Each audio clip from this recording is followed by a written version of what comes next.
All right, hello everyone. Welcome to a discussion. This is a get together of friends. This is what this is. Discussion sounds so formal, doesn't it, Brian? It does. I don't think anybody's here for a discussion with me. They're here for banter, I think, is Banter, chat, what whatever. we're But going really, for. it is also informative in the sense Mhm. that this is not the announcement because you've already let it be known on your channel, BellTube. There will be a link in the description Cool. that you are proceeding with BellWorks Audio, which is going to be the best audiobook company in the world. And I am so excited to support it. And I know a lot of people in this community will be, but we're going to spread the word. That's what we're doing here. We're spreading the word Cool. about BellWorks Audio. And you may have seen the video that I did with Brian earlier, where we were basically trying to drum up interest, and that was fantastic. We got a lot of support for BellWorks Audio, trying to do it via Kickstarter, but for a number of reasons, that didn't turn out to be the best way forward. So we're going to do it a different way, right, Brian? So We let's just are. tell folks, maybe people who are new to the whole concept of BellWorks Audio, we can tell them what it is and why we're doing it this new way and how we're doing it and how folks can Yeah. get on board. And then we're also going to talk about audiobooks in general, my journey, your journey with audiobooks, why what you can get out of audiobooks. And finally, we're going to have a big announcement. You gotta stay tuned for that. There is going to be a big announcement, so don't click off early because you'll miss the big announcement. All right, so here we go, Brian. What's All of that is so BellTube? true. All that is completely true. And thank you, Philip. It's awesome to be with you again talking about audiobooks. As we were talking earlier, my audiobook journey as a listener started back in, I want to say like 1989 or Oh, 1990. It yeah, was a really long time ago. And I remember I had cassettes, cassettes. and it Yeah. was a Batman novel of all things. Huh. And it was just so cool to hear a Batman story in my ears as I was driving at the time from Madison, Wisconsin to Chicago. And from that, I found out that a bunch of the old Star Trek books from the 90s, the early 90s, from Star Trek The Next Generation, were also on audio tape. And I found a whole passion for audio. And needless to say, I did not believe 30 years later I would have anything to do with the production of audiobooks as novels. I've listened to them literally since the early 90s. And back in the fall, I was listening to a few audiobooks and I really enjoyed the material in the book, but I thought that the pairing of the narrator, while they were very talented, for me, wasn't enjoying the book as much as if somebody else was narrating it. And conversely, I have also felt many times that the written material was just okay, but the voice actor was so fabulous, they elevated an okay average story to Mhm. something superior than I would have sight read. So it can kind of work in both ways. And last fall, I decided I want to do something on a much smaller scale than both the published, traditionally published media companies out there, all the big ones, you know who they are, Harper Voyager, Macmillan, all of that stuff. And I wanted to do something a little bit more boutique than a lot of the indie sound publishers, the indie audio publishers that are putting books out like tons and tons of volumes, like at least a book a day. Some of these companies are putting out. Now, that is fantastic for authors in some regard because there are more avenues for them to go to, particularly the independent authors. There's more avenues for them to go to produce an audiobook. I looked at it a little bit differently. I said, I don't want to be McDonald's, even though McDonald's out earns every other restaurant on the planet probably Yeah. combined. I want to be a specialty burger joint, so to speak, very sophisticated, very particular about the ingredients that we use, if that analogy holds up at all or not. I think I was just thinking about lunch, maybe, Well, but I, as long as you have veggie burgers for me. we will have veggie burgers for Dr. Chase, of course. But what I thought to do is I read a lot of indie books because either they get sent to me through BellTube, the channel, or they get recommended to me through watching Philip's channel or Tori's channel or anybody else on BookTube. I find about all these cool independent books that I don't see in my local Barnes and Noble. So much so that it's taken probably more than 50% of my reading TBR are indie books. And then I started asking myself, how many of these indie books have a great narrator? And how many have no narrator at all? And how many are kind of in the middle? And I started to look and say, you know what? This particular book is really good, but it doesn't have any audio. Given the fact that I've listened to hundreds and hundreds of audiobooks and I'm familiar with a lot. I mean, I don't want to appear braggadocious, but I'm just familiar with a lot of voice actors because of my listening to audiobook experience. And then in the last couple of years through BookTube, having the chance to interview them and just really be more exposed to the professional side of voice acting than I ever was as a more passive listener, I thought to myself, what would happen if rather than coming out with a book a day, I did something like maybe 5 books a year where I would read something that did not already have an audio, book set up, that wasn't signed to a big company, that were under their terms, that I could think about who do I know or who have I heard on audio that would just perform this book terrifically to elevate already good material. So I didn't want to find average stuff and elevate it to good. I wanted to find great stuff and elevate it to even higher heights. And that's where the idea of BellWorks Audio came in, as kind of a handcrafted, boutique sized, very curated audiobook company. Our tagline is curated stories and crafted voices. The people that will be narrating these audiobooks have been working on their craft for a very long time.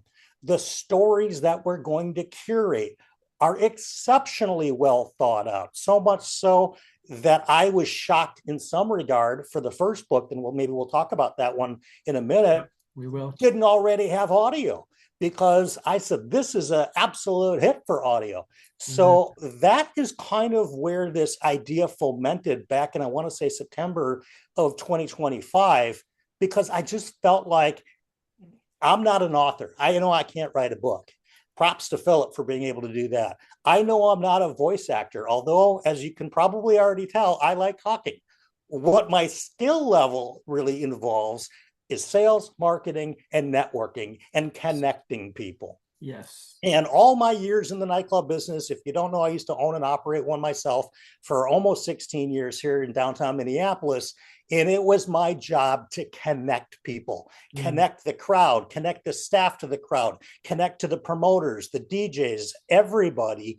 I was sort of the single linchpin that kept everything, the wheel moving. And I realized that is not only something that I feel like is in my wheelhouse, excuse the pun, but something that I vastly enjoy doing. If I could write a book, I'd absolutely be writing a book. If I could do a million voices, I would be a voice actor too.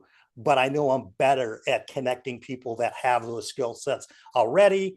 And I got excited and I asked Philip, at the beginning of this year, do you think this idea has any legs? And Philip was very gracious about it. And the thing is that I think if you're watching this, obviously, you know who Philip is. You watch his channel. He is regarded pretty much as the nicest guy on BookTube, at least in this corner of BookTube. But he's also not a BSer, right? I mean, he doesn't tell you things just to make you feel good. He's an honest person. And that was why I wanted to bring this to him for his 2 cents, as I did with a few other booktubers, to see if maybe I was missing something here. And he really, as a relatively new audiobook fan, and maybe you can talk about that a little bit, kind of like that idea where it was maybe not having to look for a particular voice actor or a particular author, but knowing that one single label was going to be putting out quality products. And at that point, it's more or less, do you like the genre of the book that BellWorks Audio is putting out versus the particular story because you don't know it yet. Yep, absolutely. Yeah, no, it's been a wonderful thing for me to become an audiobook listener. And that's one reason why I'm enthusiastic about this project. Another reason is I just think you're the perfect person to execute this. Thank you. You have connections in the world of lit RPG. You have connections in the audiobook world. You basically made a wonderful thing happen for our dear friends, the Mintons, for their book, their debut. Got a dream audiobook narration, and that was because of you, because of people you know. So you've shown that you can do this, right? Yeah. Uh, Yeah, that was part of it too, is that, just to be specific, and I love Podium Entertainment. They've sponsored BellTube on many occasions for our channel, and I'm great friends with a lot of people there, as I am with people at Sound Booth Theater and various James Hunter's Shadow Alley Press. I'm friends with everybody because I do believe that the rising tide raises all ships, mhm. and we're just doing things philosophically a little bit differently, and that's cool. We have little overhead. We just have me. They have big companies that they have to put out a ton of books all the time because they got big staff, they have offices, et cetera, et cetera. We have me over at BellTube World Headquarters behind me. We've kept our overhead, pretty good. But so yeah, when I read Discovery, it was a natural thing for me to ask the Mintons, what do you plan to do with audio? And they said, well, we really don't know yet. We're going to make some submissions. I said, before you do, let me reach out to Podium and see what they have to say. And they told me, send it to, have them fill out a normal submission, send it to them, and let us know when they've sent it so we can go unbury it from the pile of submissions that we get every day, and we'll take a look. The next thing John Minton tells me is that not only do they read it, not the book, they found his submission and offered them a multi-book deal based on me telling them that this thing's going to be a hit. And I hadn't heard of that before. I'd never heard of a publisher offering a multi-book deal when they hadn't even read the book yet. And it's not So just one narrator either. It's no, they have seven narrators. seven They narrators. have a full cast on that. Yeah. So Yeah. it meant something to me that Podium thought that I have just an ability to not only read the material, but to understand the difference between a good book that I like and a good book that I think a lot of other people would like. And they trusted me almost in that. I hate to use the word discovery because that's the name of their book, but they trusted me in the discovery process to identify that book out of the hundreds, if not thousands, of submissions that Podium gets all the time. And so I started to think, geez, if I would have had this company up and running before the Mintons put this book out, there's no doubt that I would have made a pitch to all of them and said, let me handle your audio. In retrospect, I'm glad things worked out the way they did Mm.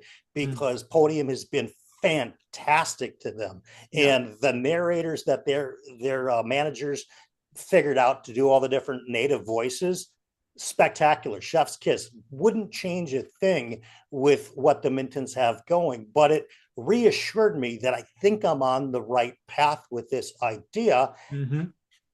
And that was a big impetus just to go, oh my gosh, these people at Podium just on my recommendation said, here's your deal. Yeah, pretty cool stuff. And that got me excited again. And as you can maybe tell through the screen, I have a lot of energy, sometimes probably too much energy for the booktube viewers out there, but it excites me to know that authors are going to have an opportunity to work with me and some really fabulous people if their book kind of meets muster for what I'm looking for and sort of in the right genres. But also, it's really important to me, and maybe we'll talk about this in a minute, I don't know. It's really important to me that voice actors find consistent work with publishing companies that Hmm. believe in them as a talent and not as just a resource, not as somebody that's just going to get a paycheck and walk away, but wants to bring into the family, so to speak, Yes. so we can do more and more work together. Because if you look at Audible, for example, which is by far, without a doubt, the biggest seller of audiobooks, they constantly pitch, and Philip will probably agree to this, they constantly pitch AI voice cloning to new authors saying, hey, Yeah. you can pay X amount of thousands of dollars for a professional voice actor, Yeah. or you can spend next to nothing and get the AI to read your book. Right. We are so fundamentally opposed to that line of thinking at BellWorks that, and I know Philip is as well, Yep. but I would understand if you're somebody out there who wrote a book and just wants to get audio and maybe doesn't have the resources to produce one, how that could look attractive. I know for a fact there are a lot of voice actors out there that are kind of freaking out right now because they think that it's possible that future work may be reduced, or their ad rate, or I shouldn't say ad rates, their acting rates will be reduced because now they're competing with something that's essentially free. Hmm. And they're not encouraged by that. So I'm here to say, let's keep those guys excited. We need real working actors. And voice actors in particular, to me, just dazzle me, because when you're in a play or when you're on a TV show, Yeah. even the best actors just have to learn their own lines and do their own character, and that's it. Unless you have a multi-person cast narration for an audiobook, one person is doing every character. And to me, that is just incredible talent, because we read pretty quick. And if you can imagine switching between character motivations and voices and their phrasing and how they express themselves, the best voice actors can do it seamlessly. And Mhm. that's what we're going to get for sure. Yeah, I love that when you see the crowd running that way, you go that way. And you're Always. going to be supporting human creativity in the process. That's the best part of this for me. Absolutely. To give an example, when the bars down the street would lower their prices, I would raise our prices, because Mhm. I said, you know what? I don't need to race to the bottom for a premier product. We are giving people a true experience. I want our bartenders and servers that make a percentage of every sale to make a good percentage, not a small percentage of next to nothing. Yeah. And so that's kind of the philosophy that I'm going to bring to the audiobook world. And I'm really excited about it too. Good. Yeah, I'm 100% on board the idea of championing the human talented people who are audiobook narrators. I think that we need to band together right now in this age of AI. And I'm going to support artists. I'm going to support narrators. I'm going to support any editors, anything that humans have been involved in terms of creative Mm-hmm. work. So I love that this is a big part of this company. It is. And even like to the graphics point that you just made, and the artistic point, we've got a person here. Her name is Chloe. She is on Team BellWorks. Right. She will be taking the covers of these written books when they have covers and adjusting them and doing all the things required to make them audiobook covers. And so we're Yep. going to do that in house. We're not using AI for that. There's a human being with a graphic arts design degree from a major university Love it. that will be doing all of that. So that's a philosophy we're carrying through every step of the journey, really. Yeah, love it. Well, a couple other things we got to talk about here. Sure. So I would love for you to tell us about the first book that you're producing. And Sure. then also in the process, maybe you could tell us about what kinds of books you anticipate Mm-hmm. you'll be producing at BellWorks Audio. For sure. Okay. There's one book we're for sure starting with. And before I get too much into that, maybe I should talk a little bit about what we tried so far with Kickstarter, Sure. because there's a medium point that got us to where we are today. As we filmed this in June, back in March, we ran a Kickstarter to fund this business. Mhm. And I ran into a couple of problems with it, but I run into problems all the time in life. So does everybody watching this. It's not whether you're going to run into obstacles and problems. It's whether or not you're going to give up after the first obstacle shows up in your face, or whether you're going to say, okay, what's my way around this obstacle? In regards to Kickstarter, there was a couple of things that I didn't like. The first was they only really want to work as an entity if you're pushing a particular product. So in this case, it would really have to be one particular audiobook versus the company itself. And what I did at that point was I looked at a bunch of submissions that I had received because I had put the word out right around the first of the year that, hey, if you are an author, you've got an audiobook that's, between this length and that length, and you don't have a deal already for audio, send it to me. If it fits in what I'm trying to do, maybe we can work something out together. And a gentleman by the name of Jeff McIntyre sent me his book, which was called The Garden Gnome, and still is called The Garden Gnome. You can look it up on Goodreads. Yep. And just in general, to me, that seemed really cozy fantasy in terms of genre by the title. And so I wasn't sure about reading it or not. So I went to Goodreads and I saw two reviews in particular by people that I know personally that 5-starred the book each. They don't 5-star a lot and had reasons for it. And what they had told me is that the book is fantastic, but the name implies it's going to be this cozy fantasy when instead it's urban fantasy mixed with a thriller, mixed with government conspiracy, mixed with mythology, all tightly wrapped up in a bow. And it's set in Chicago. And I didn't get that from The Garden Gnome. And so Jeff McIntyre came The back original and cover too had an actual cute little garden gnome on the cover. Absolutely. It was just sort of mistitled for audio for people searching for that kind of urban fantasy action adventure thriller that this really fits into. So we put that up on Kickstarter as kind of the project that we were going to start with.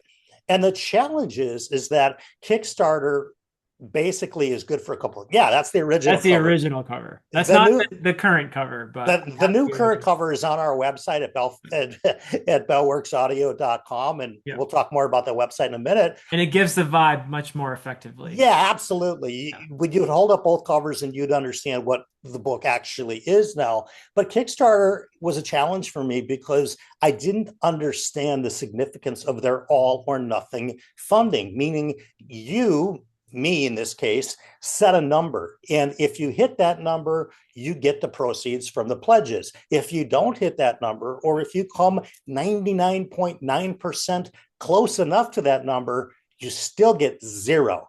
And I kind of screwed up in a way where I put the number too high, not really realizing what the level of interest is going to be. And also because I thought that Kickstarter itself might bring in pledges just because they're a platform that sometimes pushes out different stuff.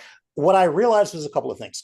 Every pledge that we got was basically somebody that knew me, somebody that knew our channel, or somebody that maybe was a fan of Jeff or had read The Garden Gnome.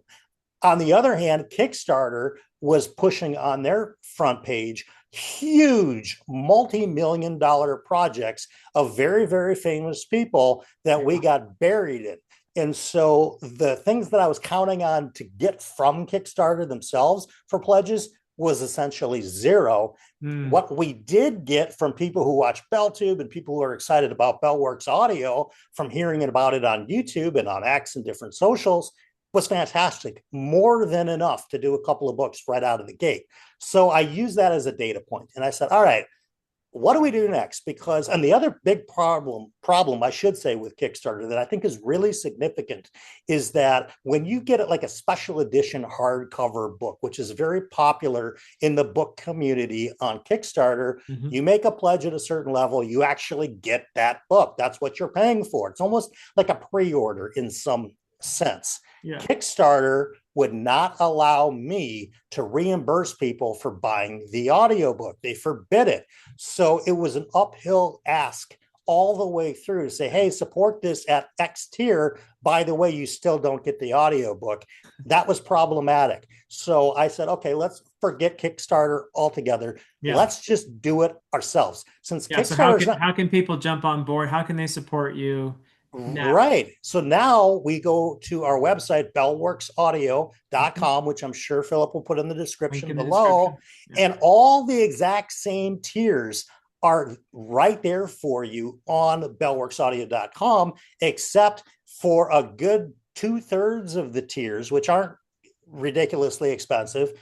you get reimbursement for the audiobooks. So all Yes. you do is show up. I can't just give them away because we're going to be Audible exclusive. And for those of you that don't like Audible, I get it.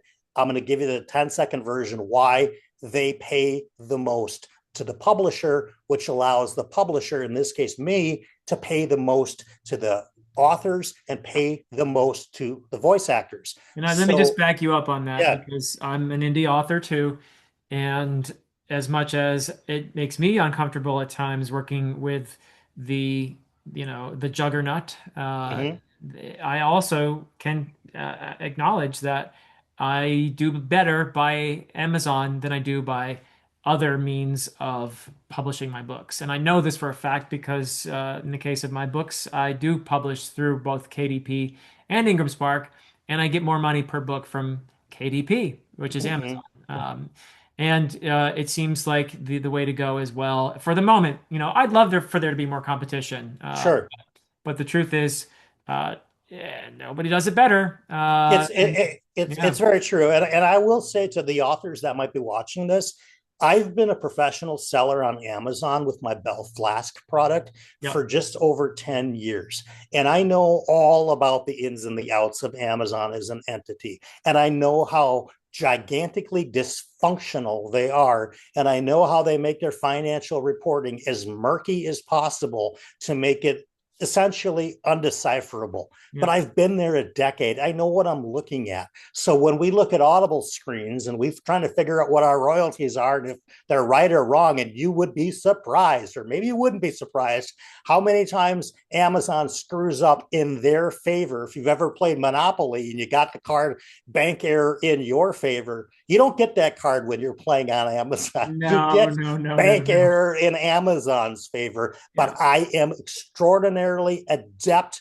and heavily focused on finding their mistakes because it's saved me thousands of dollars over the years Mm. in preventing their financial accounting. We'll call them mishaps because I think calling them what they really are might be defamatory.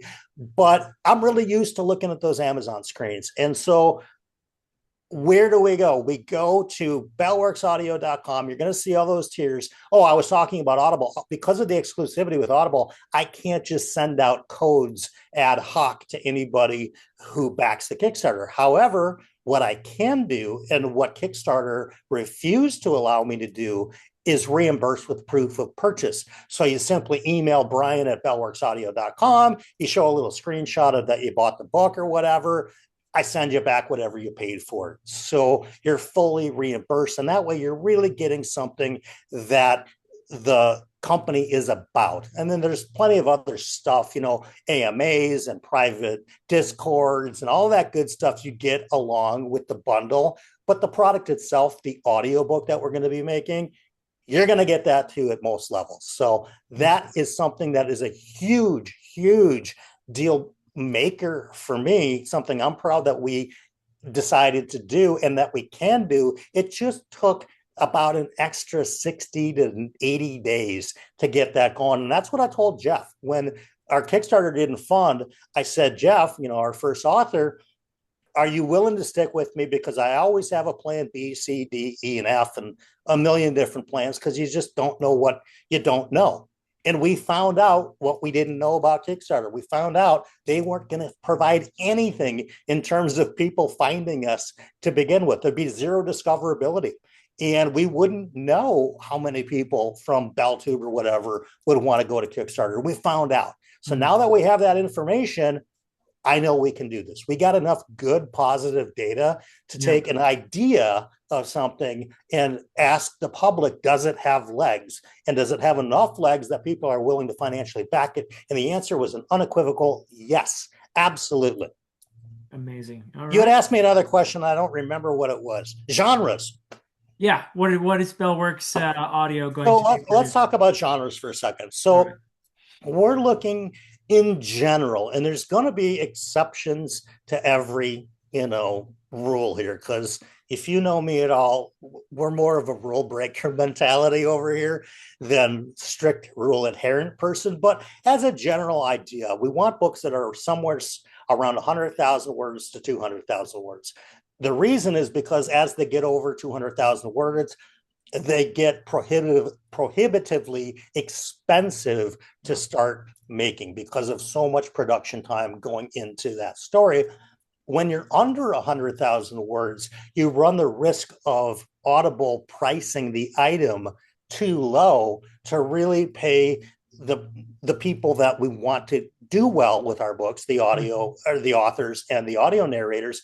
They don't pay that much for really quick, 25,000 word novellas. So that's sort of the size range. In terms of genre, I'm pretty open. I really am. I don't want to get into romantasy because a lot of the voice talent that I personally have networked with have that ad nauseum.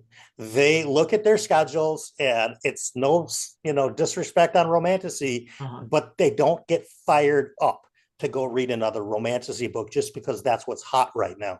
The Uh-huh. stuff that I see people getting excited about are books that they personally enjoy, and that can be anything in the fantasy world and its subgenres, including lit RPG. My friend Jonathan McLean is not only a phenomenal voice actor, he's on our website at bellworksaudio.com talking about why he is so fired up for this company, but he's Yeah. also an author as well. And so lit RPG is a genre and an urban fantasy. There could be a little bit of cosmic horror because like when I read John's book and I knew it was going to be a hit, that is a genre blend. I like genre blend books a lot because Uh, it brings in a very wide audience. And it's somebody like in the key event, which is what we've retitled the Garden Gnome to, yeah. in the case of the key event, if you like urban fantasy, there's something there for you. If you like thrillers and quick paced action, there's definitely something there for you. If you like Arthurian legend, there's something in there for you. Mhm. So I like things that kind of touch into different genres. Same with science fiction and all of its subgenres. Things that I think when I read them, I go, this is a hit. So it's not so tied into a particular genre as it is, do I think the voice actors would be excited to read this, or is it just clocking in and clocking out every day? Because we don't want that. We want them legitimately fired up about the book. And do I think that this thing could really hit the masses in the way that I feel it could? I'll give you a great example. The biggest book by far anybody has talked about on YouTube for the last 2 years happens to be lit RPG, and it happens to be Dungeon Crawler Carl. I Mhm. read book one when it came out. I want to say that was 2019.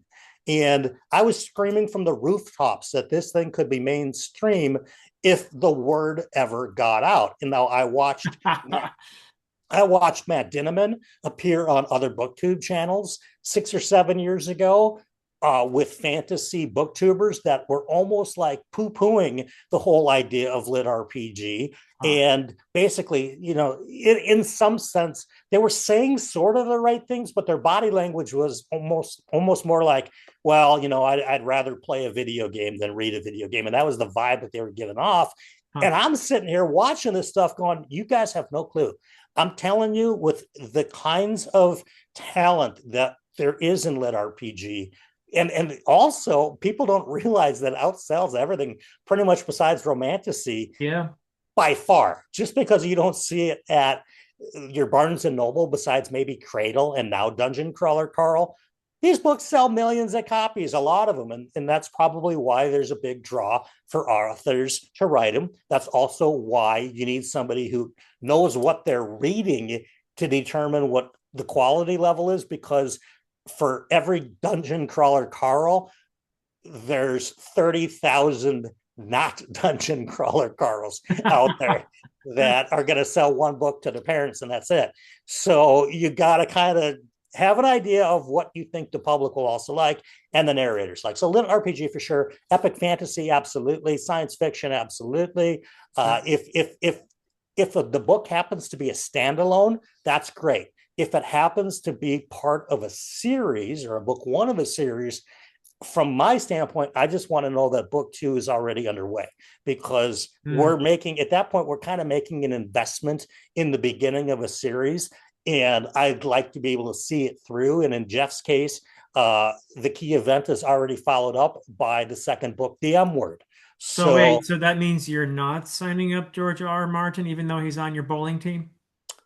George and I are in debate. Where he's got some rights that have already been assigned. It's kind of a legalese thing. Me acquiring back the rights, waiting for his publishers to just give up. And say, hey, if you want to, buy us lunch and you can have the rights to the Winds of Winter. But barring that, I don't think so. Yeah, Okay. I hear he's a good bowler, though. excellent bowler, fantastic bowler. Absolutely, you should come fill in sometime, Philip. Absolutely. Well, speaking of all these genres, including epic fantasy, is it time for us to make our big announcement? I think it should. I think now is the perfect time. Absolutely. So the first book you're doing at BellWorks Audio is The Key Event, which It is the is key event. the audiobook name for The Garden Gnome. Hmm. It remains The Garden Gnome in print. And in print, though, it does have a new cover, not the one I held up earlier. Yes. So people should know that. And they'll see that on the website, on BellWorks Audio website. They'll also see on BellWorks Audio the another book that you're going to be doing. And Yep. do you want to make the announcement? I think I will. So very secretively, as I tend to do. When I was asking Philip back at the beginning of the year if he thought this idea had legs, I had something else in the back of my mind too, because he had and still does have the amazing talented Alan Walker doing his voice acting. And if you're unfamiliar with Alan, he does have a BookTube channel called The Library of Alexandria. Hmm. He publishes a video every so often, but he does a lot of reading sprints and a lot of live stuff. Yep. But he's a trained actor, and the one thing about Alan is he does a million voices, and he does them with enthusiasm. And He's so I good. Yeah. I read the Adan trilogy, sight read them when they came out. Then I listened to the Adan books that Alan read, and I was just, you ever meet a friend that, or you discovered that a friend is way more talented at something than you ever thought that they could be? Yeah. That's what my experience was 5 minutes into the book, The Way of Adan, with And you're an Alan. experienced audiobook listener. I mean, you know audiobooks. Yeah, and as a matter of fact, I sent a sample of The Way of Adan to two very famous voice actors that have each done 300 or 400 audiobooks, Hmm. saying, what kind of notes would you give Alan Walker as he gets started on this audio journey as a voice actor? They both said no notes. His diction is fantastic. His Wow. characters are incredible. This guy's reading with passion, no notes. And I was like, oh, well, since you've got your trilogy out, and since over the summer another book came out, and there was debate, maybe Philip would self-publish it, or maybe if this company came out that was Mhm. looking for something amazing, Wild Darkness Gathers by Dr. Philip Chase. He's right here. Folks, this is going to be our second audiobook that we're publishing. We're probably going to do it simultaneously because Alan will be reading this book. Yep. And I have got to tell you, I am so excited about this for all kinds of reasons. It fits every criteria. Is it a good book? It's a great book. Is it publicly interesting enough that people beyond me would be interested? 100% yes. This book also does something a little bit different than the trilogy, and I like the trilogy very much. It has the typical chapter lengths of an epic fantasy. Philip departed from that structure with While Darkness Gathers, and we are talking 6, 7, 8 page chapters, which for some audio listeners can be really helpful if they're Mm. only going to be driving for 5 to 10 minutes somewhere and they want to do a whole chapter. I had in the back of my mind, whenever the opportunity came up, to ask Philip if he would be interested in working with me in BellWorks Audio to produce Wild Darkness Gathers under our label, if he would. And he has graciously accepted this and put his audio fate to some degree in my hands with this book. But I'm too close of friends with Philip to want to do this to deliver no results, or to have things in the back of my mind questioning, am I just doing this because I like Philip and he's my friend, or am I doing this because it's a great business decision? And it's the second. It's the first, true, of course, Uh-huh. but I think this is going to be a hit too. I love this book tremendously. I love the Dan trilogy. If you've yet to start it, or you're somewhere in the middle of the Dan trilogy, you need to finish it. It finishes in a way that no other trilogy ever does, because book two, Mm. you think, maybe closes out what we think was the main plot, but then we find out in book three, Return to Eden, what we thought was Philip's main idea the whole way through evolved. And you get something extraordinary, and this follows suit. It works as a standalone, but I do definitely recommend you read the first three books beforehand, because this is going to make a whole lot more sense. So now I'm going to be talking about the Eden trilogy a lot, because I have a very vested interest in While Darkness Gathers becoming successful, not to mention the fact that instant credibility that comes to BellWorks Audio when we get somebody like a Dr. Philip Chase, who could legitimately go to many of the companies that I mentioned earlier and maybe even get more people and more eyeballs on it right off the bat.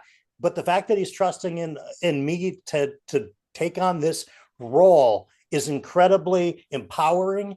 I understand that there's responsibility that comes with it. I want to see my friends succeed every way possible, and it's just a delight to do this. And one thing that I mentioned to Philip, and I'm sorry I'm talking so much, I should turn it back over Okay. to the host of the channel, but what I mentioned earlier, Philip, was how fun it must have been for him and Alan to have the opportunity as friends Mm-hmm. to work together to create a product and to create some demand for it and put together something really high quality. Now imagine how that's going to be when three friends are working together Yeah. for one common goal. And it's going to be spectacular. Alan is very excited about how this process is going to go. I don't want to speak for Philip, but I'll let him speak for himself. I'm fired up, because to have Dr. Philip Chase on our website, by the time you're watching this, you're going to see it right there on bellworksaudio.com. It's just a win-win-win for everybody across the board, and I couldn't be more excited. Yeah, well, same here. And that goes both ways, by the way. I know that this is going to be in great hands. I'm also really, really happy to be supporting Alan. And, it's early days for his narration career. But I really think it should be that. It should be a career for him, because he is talented and he does put in the hard work to do a great job. So I'm really happy to see him getting a little more, serious into this, Mm-hmm. this industry. And I think that once the word really gets out, people are going to be seeking him to be a narrator. So I'm really pleased to that. This is a thing where it's a win-win for me. It's a win, and for BellWorks Audio, I hope it will be, Mm-hmm. but for Alan as well. I mean, I'm really pleased, and you're absolutely right. It was always so much fun to work with Alan, to talk with him about different characters, and oh, did this character appear again in this book? And I was always it was fun to go back and forth with Alan, and we met a couple times to go over, how to read the songs and stuff like that, so it was just fun.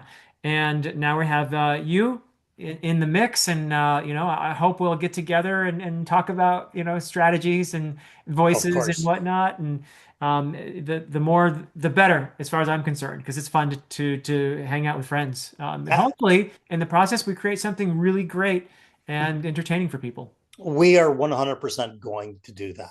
Yeah. I such limited time on my hands with all my activities, but with the thought of doing a boutique audiobook where the time that I really do have, I can focus in like a laser and accomplish what our goals are. That to me is fantastic, and it's a great use of my time.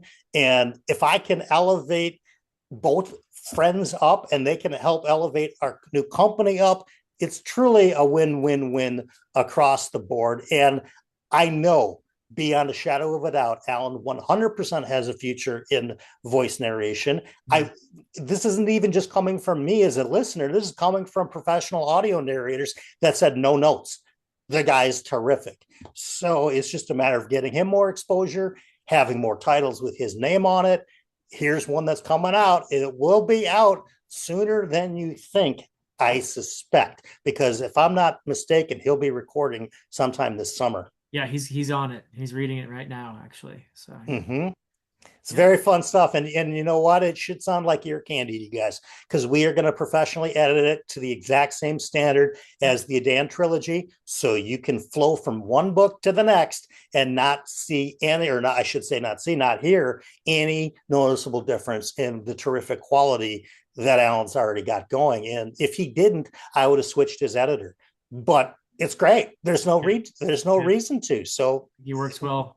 one Uh, easier step for me. Yeah. One minor difference might be we might do something a little creative with it too. Who knows? You So never know. you never know. Now you throw me in the mix. You never know what you're going to get. It's like, you got your standard recipe and then you throw Brian Bell into it. It Yeah, might come out, entirely different, but for all the right reasons and good reasons. So, yeah. yeah, All right. Well, thank you, Brian. Appreciate you spending the time here. And I really we'll have a link in the description to BellWorks Audio where you can support this a wonderful endeavor. This is something that I think our community can really get behind, and there will be rewards for us. There will be wonderful books that will come out of this project, wonderful audiobooks. So if you're an audiobook listener, or if you're somebody who thinks you might get into audiobooks like me in the last year or so, I mhm, have doubled my reading essentially by becoming an audiobook listener and having a great time. It's a different quality of experience in some ways too because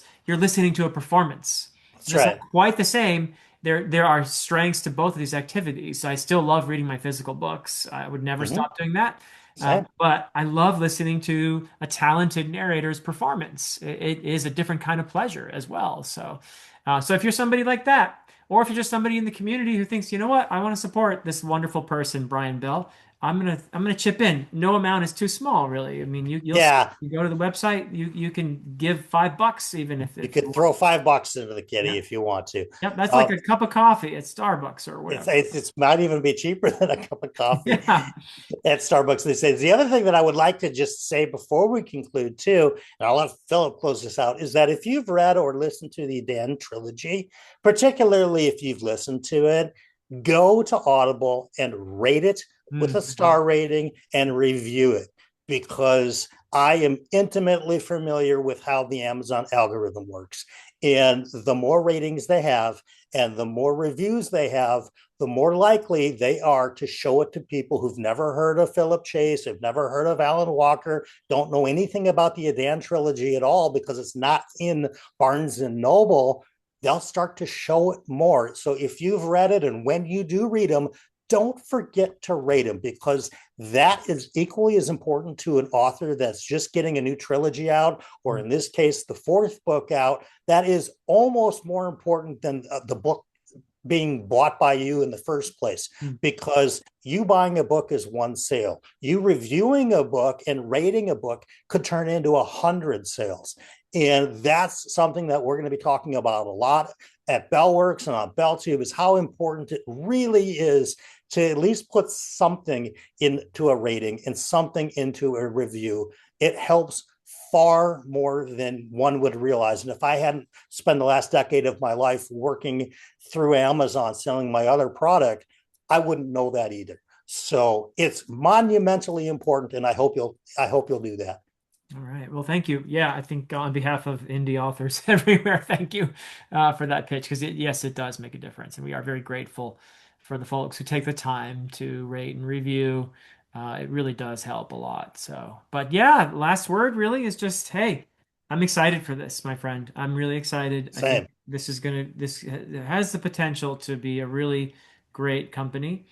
And I'm excited for the stories that are going to come out of this. And people are going to have a lot of wonderful entertainment and hopefully some great reads that they can experience through the voices of some very talented human narrators. So, Yep. And just remember, folks, Philip is an amazing author. And if you want him to spend his time writing and not have to go do a ton of marketing, let's get Philip what he's great at and what he enjoys, and that's writing.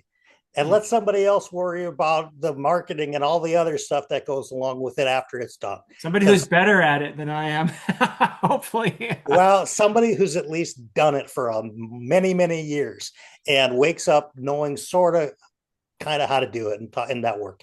So this is exciting. It's an exciting moment. I'm really glad that we are able to make this big announcement on your channel too, because there's no better place than Philip Chase, the best of fantasy for sure. Yeah, well, we do call it the best of fantasy for a reason. Yep. So, Cool. well, thank you so much. Thank you everybody for listening. And Yes. link in the description. Go to BellWorks Audio. Check it out. And Learn don't forget to about it. share this video too. So people Yes. who may not know Philip or may not know what, who Brian is or BellTube is, share it with people. Throw it on your socials. It can't hurt. It can only help.